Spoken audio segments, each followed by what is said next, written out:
Hi, I'm Tim. Welcome to our channel, and thanks for logging on. If you enjoy these videos, do me a favor and subscribe to our YouTube channel right here at Watchbox Reviews. I would really appreciate it, and I promise to update daily. If you like this watch, you can see more details and purchase it on our website, thewatchbox.com. And today we are discussing the exquisite and rarely seen Grand Seiko Spring Drive Chronograph GMT SBGC007, a 44mm stainless steel offering with a sensational matte green dial, one of Grand Seiko's most fetching with its characteristic faceted and polished Zaratsu finished case flanks. This is a watch that puts it all together, dial, case, and movement. The watch wears easy on my wrist. In spite of being a 44mm case, it is more compact in effect because of the arced or cambered form of the case from side to side. It curves around the wrist. Lug to lug, it's 50.7mm, so it's right in the range I consider ideal for a smaller male wrist. You want 50mm lug to lug or fewer if your wrist is 16.5 to 14 centimeters circumference. This one, 50.7, certainly fits the bill. It's neither thick nor thin. The watch is 16.3mm thick, which would ordinarily be quite girthy if it weren't for the fact that the case is double-stepped with a conical bezel that allows it to slide easily underneath any jacket sleeve. You'll also find that the watch sits rather lightly on the wrist because of the curvature of the case. There's a lot of metal in touch with the skin to spread the mass. It does have a remarkably substantial strap. We're going to get in a little bit closer here, but you can see it is a dark brown alligator leather monotone stitch with a sheer side. It's glossy in its finish and quite dramatic. It has a lot of presence. On the underside, you can see it features a conventional calfskin with a more traditional grain, and you'll also note that it features a deployant clasp featuring trigger action, stainless steel like the watch itself.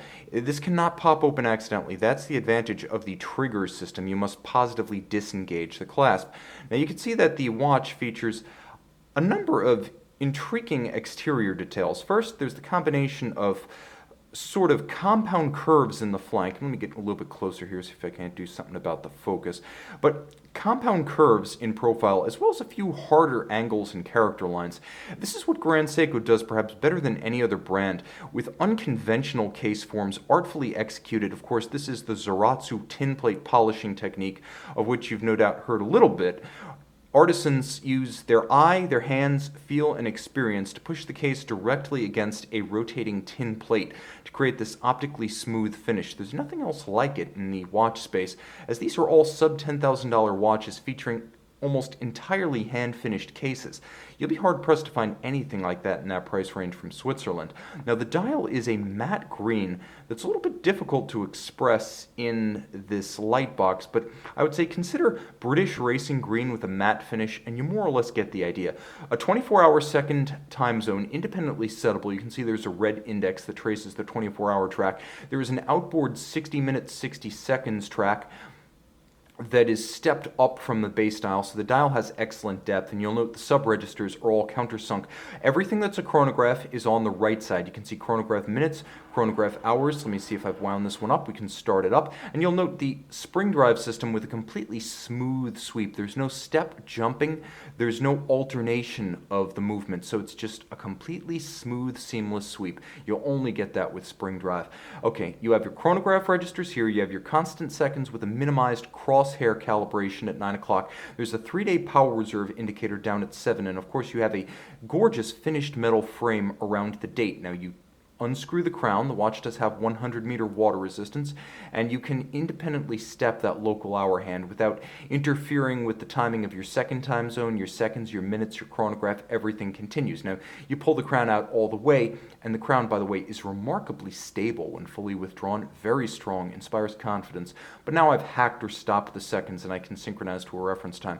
I mention this because a lot of crowns, when withdrawn on big, burly sports watches, seem to wobble as though they're going to come off. This one is fixed almost like a capstan on a battleship. It's very impressive. Now you can see there are rather oversized and exaggerated screw-down chronograph pushers. When you have them fully fixed, that is, you can't use them, there's no black band visible. When they are open, they don't look that different, but the black band on both of them becomes visible. So that's your visual cue that the screw downs are disengaged and your chronograph is active. Now about that chronograph, it is a column wheel chronograph. Though the spring drive system is a hybrid of quartz and mechanical, the spring drive chronographs use entirely mechanical chronograph actuation. So you have a column wheel, you can see it just below my thumb, the levers and horns interacting. The action is the best of any chronograph on the market. That's Zenith El Primero, Rolex Daytona, Longa Datograph. Think of the best out there. Now think better. That's what this is like, crisp and sharp. It also features a vertical clutch, so the engagement is completely smooth. There's no jump when you actually engage the system. Did I not wind it? Nope, I hacked it.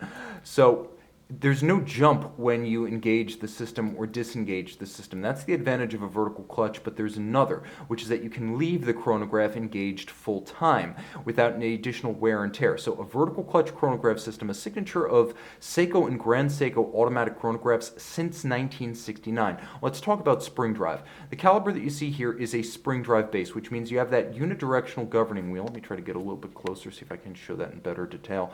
But there's a wheel that is superficially similar to the balance on a Swiss watch, and it spins only in one direction. As a result, it meters the energy from the mainspring barrel. So although there is a quartz oscillator and it's woken up by the induced electrical current produced by this wheel, there is no motor, there is no battery, there is no capacitor in this 50 joule system. It's an entirely mechanical drive. It's entirely spring potential energy. The only quartz action is activated by this wheel, and the quartz feedback in turn uses a back EMF electromagnetic force to speed the wheel or slow the wheel in accordance with the quartz oscillations, so you get a mechanical watch with quartz precision. And how precise is that? Well, it's plus or minus 15 seconds per month. A Swiss chronometer, remember COSC, can be -4 plus 6 seconds per 24 hours. So this is a full-service sports watch, a rare version of the Grand Seiko Spring Drive Chronograph GMT with its matte green British racing green dial. A handsome watch, the full package technically, and beautiful to behold. You can see and you can purchase this Grand Seiko SBGC007, the 007, in British racing green, appropriately enough, on our website.